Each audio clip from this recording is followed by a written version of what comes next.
সারা দেশে দ্বিতীয় দিনের মতো চলছে কলেরার টিকাদান কর্মসূচি।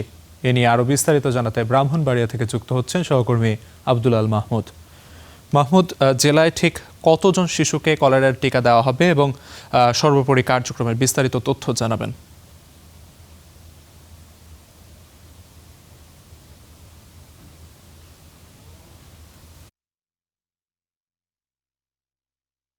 এই স্থানটিতে যে ব্রাহ্মণবাড়িয়ার দুটি উপজেলায় যে আনুষ্ঠানিকভাবে কলেরা টিকাদান কার্যক্রমের উদ্বোধন করা হয়েছিল এবং এখানকার স্থানীয় সংসদ সদস্য সহকারে জেলা সিভিল সার্জন এবং চট্টগ্রাম বিভাগীয় সংসদ সদস্য সহকারে জেলার সিভিল সার্জন এবং চট্টগ্রাম বিভাগীয় যিনি স্বাস্থ্য পরিচালক রয়েছেন, ওনারা একযোগে এই কার্যক্রমের উদ্বোধন করেছিলেন।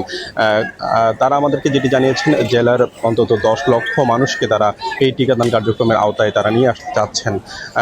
আমরা যেটি জানতে পেরেছি, জেলার 93টি ওয়ার্ডে 93 জন সুপারভাইজার এবং 1123 জন মাঠ পর্যায়ে স্বাস্থ্যকর্মী মাঠ পর্যায়ে এই টিকাদান কার্যক্রম পরিচালনা করছেন। আমরা আরও যে তথ্যগুলো ওনাদের সাথে আলোচনা করে জানতে পেরেছি যে সকাল 8টা থেকে বিকেল 5টা পর্যন্ত মাঠ পর্যায়ে এই টিকাদান কার্যক্রম পরিচালনার কথা রয়েছে এবং যেই কয়েকটি নির্ধারিত কেন্দ্র রয়েছে, নির্দিষ্ট কেন্দ্র রয়েছে, সেই কেন্দ্রগুলোতে সকাল 9টা থেকে বিকেল পর্যন্ত কিন্তু টিকাদান কার্যক্রম চলবে। তবে আমরা গতকাল বেশ আনুষ্ঠানিকভাবে উৎসবমুখর পরিবেশে উদ্বোধন হতে দেখেছি এবং মানুষজনের কিন্তু স্বতঃস্ফূর্ত অংশগ্রহণ ছিল। তবে আজকে আমরা সকাল 9টার আগে থেকেই কিন্তু এই কেন্দ্রটিতে ছিলাম।